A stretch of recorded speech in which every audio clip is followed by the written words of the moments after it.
Hi everyone, it's me again, Daniel Uy, your content creator ng kahit ano.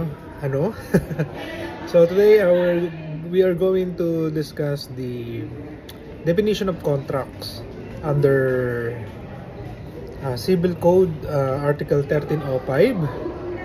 And nakalagay dito ay contract is a meeting of minds. Hahati-hatian natin yan. Meeting of minds between two person whereby one by himself with respect to other to give something or to render service.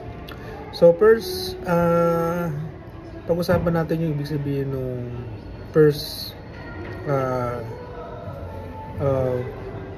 phrase dito.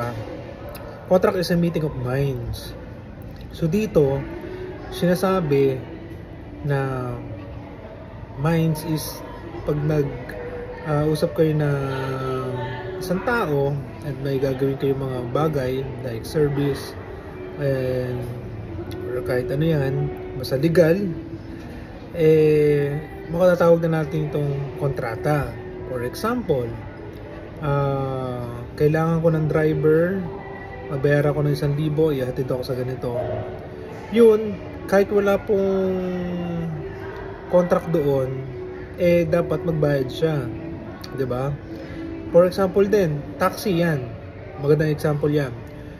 Pumara ka ng taxi, nagpahatid ka na ganito.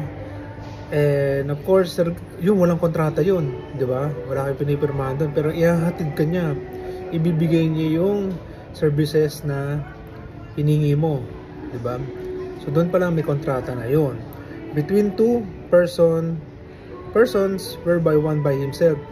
Tandaan nyo, na hindi pwedeng magkaroon ng kontrata na ikaw lang mag-isa. Dapat dalawa kayo. Dalawa palagi, ha? Hindi pwedeng kasarili mo lang yung kakontrata mo. Baliwan na yan. Ibig sabihin, with respect to the other, tingnan nyo ang ganda na sinabi, with respect to the other.